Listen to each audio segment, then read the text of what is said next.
সবচাইতে আশ্চর্যের বিষয় হলো সেটা হচ্ছে যখন এই বাংলাদেশিদের গ্রেপ্তার করা হচ্ছে, আমরা এর আগে গোদরেজ প্রকৃতির বাংলাদেশি নিবৃত্তি হালদার, সেই নিবৃত্তি হালদার যখন কাগজপত্র আমরা তদন্ত করে বের করলাম, আমরা দেখতে পাচ্ছি তার বার্থ সার্টিফিকেট পানিহাটি পুরসভার নাম দিয়ে, ওটা জালও হতে পারে। আপনারা দেখছেন আদর্শ তিতুমির পত্রিকার সঙ্গে রয়েছি আমি ধৃতরাষ্ট্র। আজকে আমরা আপনাদেরকে দেখাবো, আমরা তো বেশ কয়েক বছর ধরে খুব গলা ফাটিয়ে চিৎকার করছি যে ঘোলাতে প্রচুর বাংলাদেশি ঘোরাফেরা করছেন। কয়েকজন বাংলাদেশির ছবি প্রকাশ করে, কয়েকজন বাংলাদেশির বিস্তারিত তথ্যপঞ্জি প্রকাশ করে আমরা প্রমাণ করেছিলাম যে ঘোলা থানার প্রাক্তন আইসি বিশ্ববন্ধু চট্টরাজের সাথে এই বাংলাদেশিদের নেক্সাস রয়েছে, এই বাংলাদেশিদের সঙ্গে সরাসরি তার যোগাযোগ রয়েছে, এবং যোগাযোগ রয়েছে বলেই একজন বাংলাদেশি মহিলার অভিযোগে বিশ্ববন্ধু চট্টরাজের অধীনে থাকা একজন সাব ইন্সপেক্টর তার কথা শোনেনি বলে সেই মহিলাকে দিয়ে অভিযোগ করিয়ে তাকে সাসপেন্ড করা হয়েছিল, ক্লোজ করা হয়েছিল। এটা তো আপনারা দেখেছেন। এতদিন পরে পুলিশ খবরের জেরে ঘোলার পুলিশ নড়ে বসলো, একেবারে নড়ে চড়ে বসলো।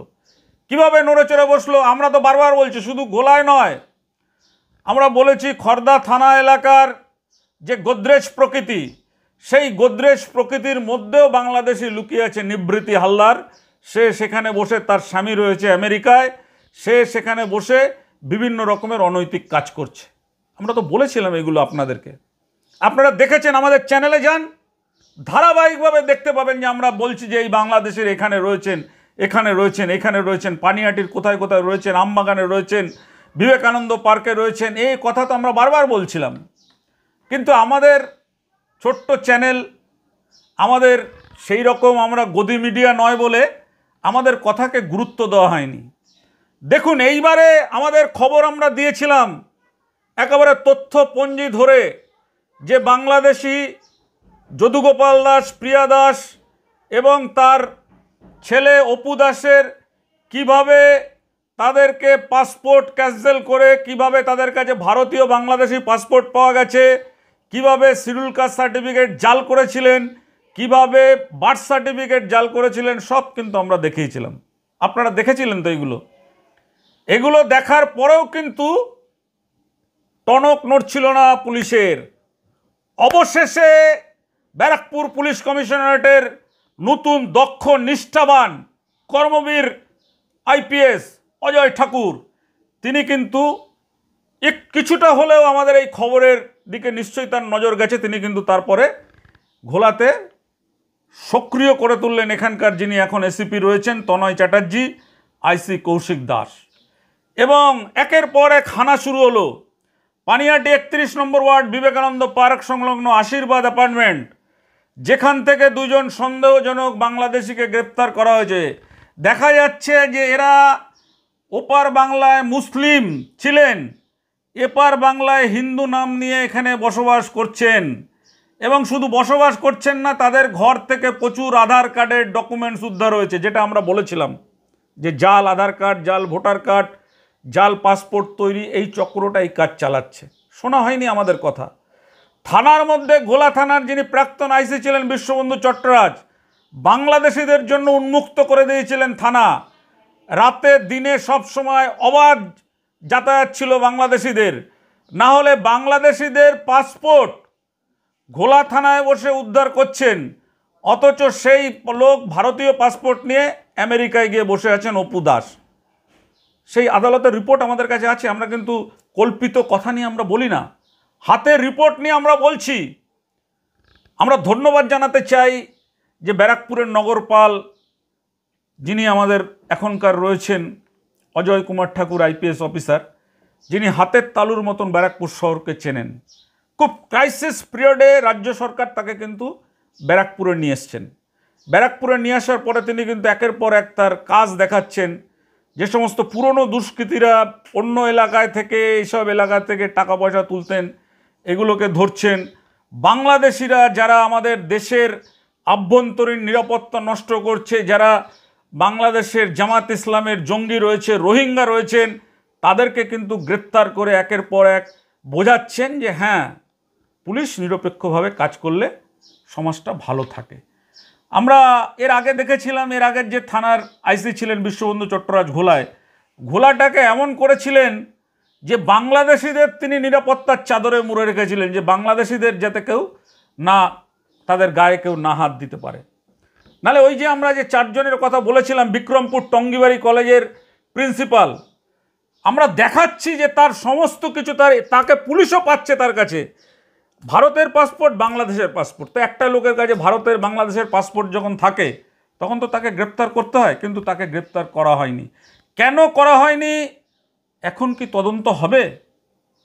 বিশ্ববন্ধু চট্টরাজ, যিনি আগের এখানকার পুলিশ কমিশনার ছিলেন, তাকে তো ভুজুং ভাজুং বুঝিয়ে, এখানকার যিনি ডিসি ছিলেন তাকে ভুজুং ভাজুং বুঝিয়ে একেবারে ন্যায় মানে শংসাপত্র নিয়ে এখান থেকে পত্রপাঠ তিনি ট্রান্সফার নিয়ে চলে গেছেন নাদনঘাটে। এগুলোকে এখন তদন্ত করে দেখা হবে যে এই বাংলাদেশিরা কিভাবে আমবাগানে ঠাঁই নিয়ে আছেন, এই বাংলাদেশিরা কিভাবে 31 নম্বর ওয়ার্ডের গোলা থানার ঠাঁই নিয়েছিলেন, কারা এর মদতে ছিলেন, এদের নেপথ্যে কার হাত ছিল, কাদের কথায় এরা জাল পাসপোর্ট ঘোলা থেকে পেলেন। তদন্ত হোক না, তদন্ত করে দেখা হোক। যদি সেই তদন্তে দেখা যায় এই পুলিশ আধিকারিক বিশ্ববন্ধু চট্টরাজের নেক্সাস রয়েছে, আমরা বলছি দায়িত্ব নিয়ে নেক্সাস রয়েছে, আমাদের কাছে যা প্রমাণপত্র আছে, আমরা তো বলছি পুলিশ আমাদের ডাকুক, আমরা পুলিশকে তথ্য সাপ্লাই করব, পুলিশকে আমরা তথ্য দেব। কাগজপত্রে একেবারে পরিষ্কারভাবে দেখা যাচ্ছে বাংলাদেশের পাসপোর্ট, ভারতের পাসপোর্ট। দেখা যাচ্ছে ঘোলা এলাকায় থাকে শিডিউল কাস্টের সার্টিফিকেট বারাসাত এসডিওর, ঘোলা এলাকায় থাকে দক্ষিণ 24 পরগনার আলিপুরের সার্টিফিকেট। এই সমস্ত জাল কাগজপত্রগুলো নিয়ে কিন্তু আমরা বহুদিন ধরে গলা ফাটাচ্ছিলাম, আর সেটা গলা ফাটাচ্ছিলাম বলেই কিন্তু এই বিশ্ববন্ধুর রোশানলে আমাদের পত্রিকার সাংবাদিকরা পড়েছিলেন। কিন্তু আমরা চ্যালেঞ্জ জানিয়েছিলাম বিশ্ববন্ধুকে যে সত্যেও একদিন না একদিন প্রকাশ হবেই। আজ কিন্তু ধীরে ধীরে ধীরে ধীরে সত্য মানুষের সামনে আসছে। চাইতে আশ্চর্যের বিষয় হলো সেটা হচ্ছে যখন এই বাংলাদেশিদের গ্রেপ্তার করা হচ্ছে, আমরা এর আগে গোদরেজ প্রকৃতির বাংলাদেশি নিবৃত্তি হালদার, সেই নিবৃত্তি হালদার যখন কাগজপত্র আমরা তদন্ত করে বের করলাম, আমরা দেখতে পাচ্ছি তার বার্থ সার্টিফিকেট পানিহাটি পুরসভার নাম দিয়ে, ওটা জালও হতে পারে কিন্তু পানিহাটি পুরসভার নাম দিয়ে তৈরি করা, ভোটার কার্ড, আধার কার্ড সব পানিহাটিতে। এই অপু দাস, প্রিয়া দাস, যদুগোপাল দাস, মলিনা দাস সব এখানে, এবং এখান থেকে লক্ষ্মীর ভাণ্ডারও পাচ্ছেন এখানে। এই যে যাদেরকে ধরা হয়েছে তারাও মানে নাম গোপন করে, বাংলাদেশে এক নাম এইখানে আর এক নাম গোপন করে বাংলাদেশিদের দিয়ে এখানে আধার কার্ডের বিভিন্ন দুর্নীতির ব্যবসা চালাচ্ছিল। আমরা বলছি যে পানিহাটি পুরসভার কোনো কর্মী বা পানিহাটি এলাকার কোনো নেতা কি এই কাজের সঙ্গে জড়িত আছে? কারণ না হলে পানিহাটি পুরসভার নাম করে কিভাবে এইগুলো বার করছে এবং পুরসভা কেন নীরব থাকে, এই একটা প্রশ্ন আমাদের থাকলো। পুলিশ তো রয়েছেই, পাশাপাশি এই দালালিগুলো কারা করে? এই দালালগুলো, যে দালালগুলো পানিহাটি, আমরা দেখি যে সাধারণ মানুষ যারা, আপনারা ওয়ার্ডের বাসিন্দা, আপনারা যাবেন একটা বার্থ সার্টিফিকেট বার করতে, একটা ডেথ সার্টিফিকেট বার করতে, কালঘাম ছুটে যায়। আজ নয় কাল আসুন, পরশু আসুন, এই কাগজ নিয়ে আসুন, ওই নিয়ে আসুন। কিন্তু এই বাংলাদেশিগুলোর কিভাবে হয়ে যায়? রাতারাতি একেবারে সব কাট হয়ে গেছে, যত সুযোগ সুবিধা পাওয়ার সব পেয়ে গেছে। আমাদের পরিবারের লোকেদের লক্ষ্মীর ভাণ্ডার পেতে গিয়ে কালঘাম ছুটে যায়, ওদের বলে লক্ষ্মীর ভাণ্ডারও চালু আছে। আমরা, আমাদের কাছে ডকুমেন্টস আছে, আমরা দেখাবো এর পরের বার। আজকের দেখুন এটা ওনার, আমরা যেটা আমাদের কেস হলো আগে গতকাল এখানে গোলা থানায় কেস হয়েছে, যেটা আমরা একটা সোর্স ইনপুট পেয়েছিলাম এখানে হয়তো কেউ কিছু ইলিগাল বাংলাদেশি আছে, ওই মারফতে আমরা সোর্স পেয়ে আমরা তৎপরতায় ওখানে রেড করে ওদেরকে ধরলাম। তারপরে ওদেরকে জিজ্ঞাসাবাদ করে এটা পাওয়া গেল, এনাকে যেটা পাওয়া গেল, আর এনাকে জিজ্ঞাসাবাদ ডিটেন করা হলো। আদিত্যকে, যেটা আলায়াস যেটা বলছেন, আদিতি পাত্র, এটা বলা উচিত নয় আমাকে নাম, আমি শুধু এরকমই বলছি। এটা কি রিয়েল নাম আছে? আমরা দেখি, আমরা চেষ্টা করছি তদন্ত। এখন সবাই নিয়ে আসা হলো, আমরা পিসি নেব, পিসি পিরিয়ডে আমরা তদন্ত করবো, ভালো খুঁটিয়ে বের করবো কি আছে না আছে এটা নিয়ে গল্প। আধার কার্ড প্যান কার্ড কি পাওয়া গেছে যদি একটু বলেন। এখন আপনি কিছু বলতে পারবেন না, শুধু রেড হয়েছে, সিজার হয়েছে, তারপরে আমি ছিলাম না ওখানে। যেটা আছে আমরা সবকিছু খুঁটিয়ে বের করব। এটা খুবই একদম প্রাথমিকভাবে শুরু হয়েছে এখন। এখন আমি কিছু বলার অবস্থায় নেই, পরিস্থিতিতে নেই। এরকম তো মন্তব্য রাখলে ভালো নেই। আমরা তদন্ত, আমরা ল ইনভেস্টিগেশন এজেন্সি আছি, আমরা ইনভেস্টিগেশন করব, তারপরে ভালো করে আমাদের যে তদন্ত হয় তখন করবো। পুলিশ হেফাজত চাই, আমরা পিসি চেয়েছি, 7 ডেজে পিসি চেয়েছি, যদি দরকার পড়ে আর পরে নেব। অদিতি শুধু ছিল না, ওর সাথে আরো কয়েকজন। সবকিছু আমরা খুঁটিয়ে বের করছি এখন। প্রাথমিকভাবে শুরু হয়েছে তদন্ত, জাস্ট কালকে কেস শুরু হয়েছে। আজকে ওনাকে নিয়ে আসা হলো। এখন কিছু বলার পথে আমার পক্ষে সম্ভব নেই। তদন্ত চলছে, আমরা সবকিছু খুঁটিয়ে বের করছি কি আছে না আছে, এর পিছনে গল্প কি আছে কি না। গল্প আছে। হ্যাঁ, এখন অবধি এই কেসে এনাকে নিয়ে 3 জন। আগের যে দুজন অ্যারেস্ট হয়েছে ওদের নাম জানা গেছে? ওদের নাম জানা গেছে, আমি এখন বলে ভালো হবে না। এটা একটা সিক্রেট ইনভেস্টিগেশন, কারোর নাম বললে একটা হয়তো অ্যাসোসিয়েট জেনে যাবে, সমস্যা হয়ে যাবে। Bangladesh I can't say that right now.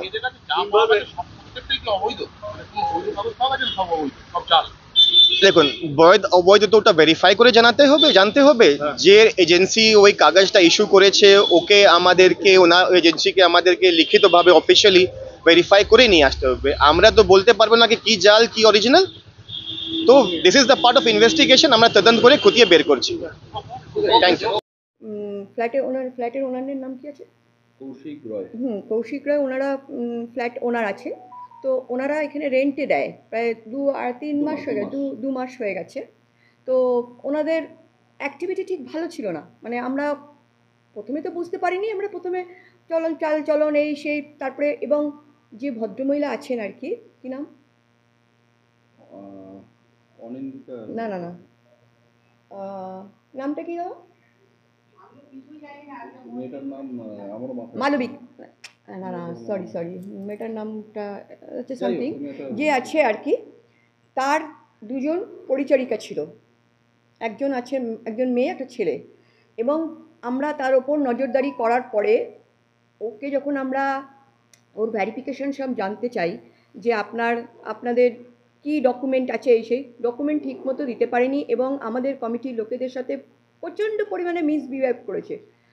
তখনই আমাদের একটা সন্দেহের দানা বাঁধে এবং আমরা অনেক দিন থেকেই দেখছি ওই ভদ্রমহিলা যখন নাও থাকে তখন ওই পরিচারিকার হাতে ওর একটা ছোট্ট বাচ্চা আছে, তাদের ওপর ছেড়ে রেখে প্রায় দিনের পর দিন বেশ কিছুদিন আউট অফ সোদপুর থাকে, মানে আউট অফ ফ্ল্যাটও থাকে। তো যাই হোক, এইবার আমাদের প্রশ্ন হচ্ছে, যখন আমরা ওকে চার্জ করি এবং ওনারকে আমরা ডেকে আমরা যখন কথাবার্তা জানতে পারলাম যে উনি কোনো রকম ডকুমেন্ট ওই ছেলেটা দিতে পারছে না। এবং ওই যে আরেকজন মেয়ে তাহিন, এবং আমরা যখন আমাদের প্রথমে সিকিউরিটি ছিল না, তারপর আমরা ওই জন্যেই সিকিউরিটিকে আমরা কী করলাম, রেজিস্টার কপি করলাম। ওই তাহিন কি করছে, তাহিন কিন্তু সবাইকে বলে বেছে, তখন যখন রেজিস্টার কপিতে ওর নাম লেখাতে তখন ও সেখানে নাম কি লিখেছিল, শুভ। দিয়ে বলছে আমার ফোন নাম্বার জানা নেই, আমি ওপরে যাচ্ছি, আমি ফোন নিয়ে আসছি। আচ্ছা, এই পরিচারিকা, এই ভদ্রমহিলাকে যখন আমরা চার্জ করি যে একে কোথা থেকে পেয়েছেন, ও প্রথম বলল আমরা বোম্বে।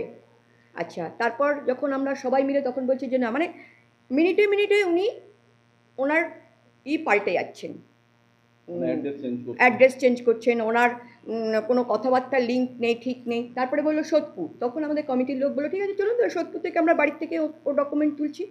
তখন ও থরথর করে কাঁপছে। ও তখন বলছে না, ওকে ছেড়ে দিন, ওকে আমরা ভেতরে আসুন। তখন ওকে আমাদেরকে এন্ট্রি দিল, বলে ভেতরে আসুন। ভেতরে এসে ওর সঙ্গে কথাবার্তা বলার পরে বললো ওকে ছেড়ে দিন, আমরা ওকে সে কি অপারেশন হয়েছে, অমুক হয়েছে, এই সব বাংলাদেশ থেকে নিয়ে এসেছি, মানে এরকম কথাবার্তা বলে পরে লাস্টে আবার বলছে ওকে শিয়ালদা স্টেশন থেকে তুলে নিয়ে এসছে। শিয়ালদা স্টেশন থেকে তুলে নিয়ে এসছে এই 2 মাস।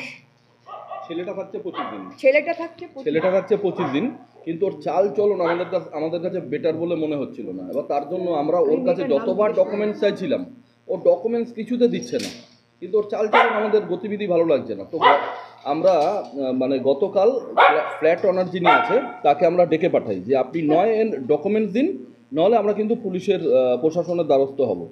তো কালকে এরমভাবে চেপে ধরায় যে ল্যান্ড অনার ছিল কৌশিকবাবু, উনি বললো তাহলে আমরা একটু কথা বলে আসি। তো কিছুক্ষণ কথা বলার পর এসে বলল যে ওরা কমিটির সঙ্গে কোনো কথা বলবে না, 12 দিনের মধ্যে ঘর ছেড়ে দেবে। এবার আমরা ভাবলাম 12 দিনের মধ্যে যদি ঘর ছেড়ে দেয় তাহলে তো তাহিন তো আমাদের এটা তো একটা দেশেরও সমস্যা যে একটা ডকুমেন্টস নেই। তো তখন আমরা প্রেশার করি যে আপনি 12 দিনে উঠবেন কিন্তু আগে ডকুমেন্টস দিতে হবে। এক মিনিট আমি ইন্টারফেয়ার করছি, মেয়েটির নাম ছিল অদিতি। তো তখনই শুরু হয়ে যায় এরকম।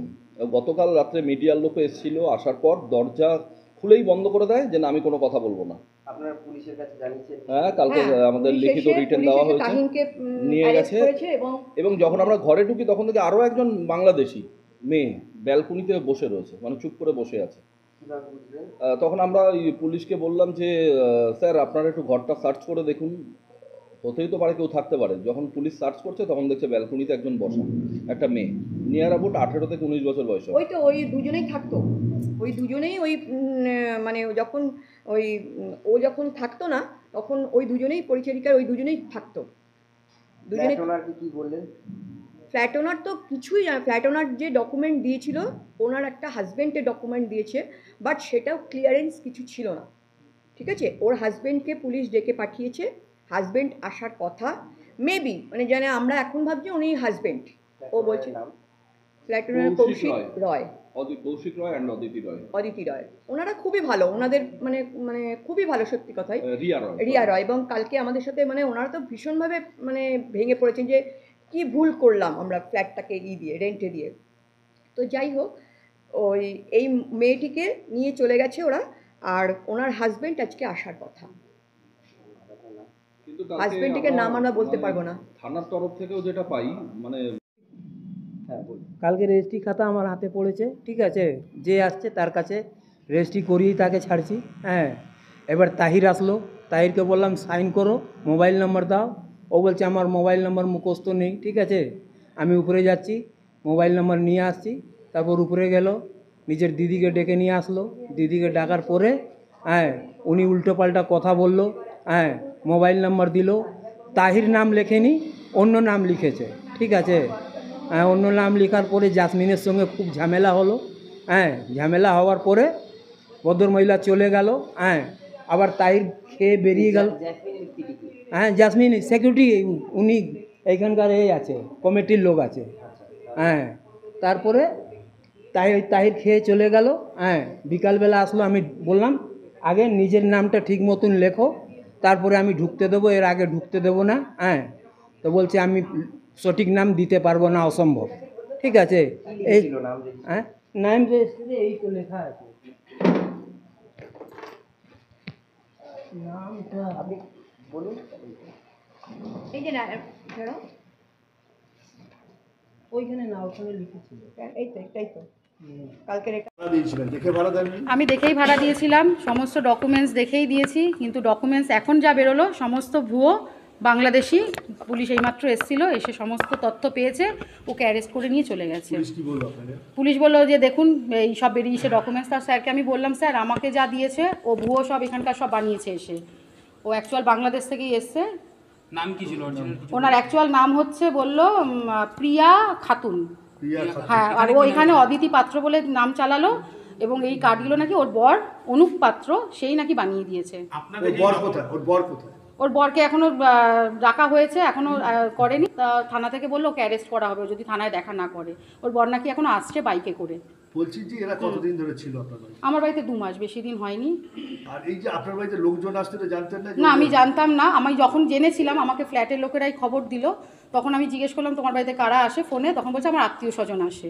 তা আমি ভাবলাম আত্মীয় স্বজন আসতেই পারে, কিন্তু সেদিনকে দেখলাম যখন আমি আসলাম দেখলাম বাড়ির সামনে অনেক জুতো খোলা। তা আমি যখন জিজ্ঞেস করলাম এরা কারা, তখন বলছে আমার ভাই, কাউকে বলছে আমার মামা। এইসব 5-6 জন ছিলেন তাদের। হ্যাঁ, যাদের যাদের পাওয়া গেছে ডকুমেন্টস, আমরা শুধু ডকুমেন্টস দেখতে চেয়েছি, তারা বাংলাদেশি ছিল। তারা পরে পুলিশ যখন কে খবর দিলাম তাদের কাছে স্বীকার করলো আমরা বাংলাদেশি। তাদেরকে অ্যারেস্ট করে নিয়ে গেছে একটা বাচ্চা সমেত। উনি নিজেও বাংলাদেশি ছিলেন? হ্যাঁ, উনি নিজেও বাংলাদেশি। আপনার কাছে কি নাম দিয়ে দিয়েছিলেন? অদিতি পাত্র। আর এমনি পুলিশ কি বলে, কি নাম ওনার? ওনার নাম হচ্ছে প্রিয়া খাতুন। কোথাকার বাসিন্দা কিছু জানতে পারছেন? হ্যাঁ, বাংলাদেশের সাতক্ষীরা বা এরকম কোন একটা। ও হ্যাঁ, সাতক্ষীরা, যশোর থেকে ও এখানে এসছে। মানে সাতক্ষীরার বাসিন্দা। হ্যাঁ, বাইকে করে। কতদিন আগে এসছে কিছু বলেছে? হ্যাঁ, 2019 সালে এসছে। কোথায় এসেছিল? ও এসে এখানে কেশপুরে ওর যে হাজবেন্ড ফেসবুকে নাকি আলাপ হয়েছে, তার সাথে কোনো রকম মোবাইলে কানেক্ট করে দমদম স্টেশনে এসছে, সেখান থেকে কেষ্টপুরে বিয়ে হয়েছে। এগুলো পুলিশকে আজকে বলছিল, আমি সেগুলো শুনছিলাম। আপনার সঙ্গে পরিচয় হলো কি? আমার সাথে কোনো পরিচয় নেই, আমি দালালের মারফতেই পেয়েছি ওনাকে। আর এই ফ্ল্যাটের যে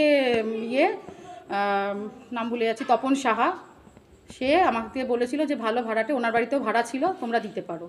আমরা তার জন্য কাগজপত্র সবই নিয়েছি। এবার কতটা আতঙ্ক লাগছে? কত টাকা ভাড়া নিতেন? 7,800। এখন কতটা আতঙ্ক লাগছে? খুবই আতঙ্ক লাগছে। এই তো বাংলাদেশ থেকে অনুপ্রবেশকারী এইভাবে ঢুকছে, এটা ভারত সরকারকে দরকার কঠোরভাবে এটাকে আটকানো। কিভাবে এসেছিল কিছু বলেছিল? হ্যাঁ, বাংলাদেশ থেকে বলছে, বাইকে করে যশোর থেকে চলে এসছে। আচ্ছা, বর্ডার পেরিয়ে? বর্ডার পেরিয়ে চলে এসে। কোনো পাসপোর্ট ভিসা? হ্যাঁ, পাসপোর্ট ভিসা কিছু নেই। কে বলছে যে নিয়ে এসছে তাকে, সে তার কাজের নাম বলছে, তরুণ নাম, কাজিনের নাম তরুণ বলল। আর ওকে একটা আধার কার্ড দিয়েছে, ওকে এখানে পাঠিয়ে দিয়েছে। আমার নাম রিয়া রায়। জানতেন যে তাদের না না না, আমি কিচ্ছু জানতাম না দাদা। আমি জানি ও ইন্ডিয়ান। আধার কার্ড কি এখানকার? আধার কার্ডে হ্যাঁ, আধার কার্ড এখানকার। এগুলো তো সব ডুপ্লিকেট বানিয়েছে, আমার পক্ষে তো জানা সম্ভব। পানিহাটি? হ্যাঁ, পানিহাটি? পানিহাটি না, মেদিনীপুর। মেদিনীপুর? হ্যাঁ, কাছি কাছি। কাছি মেদিনীপুরে। আছে আপনাদের আধার কার্ড? না না, আমি সব স্যারকে দিয়ে দিই।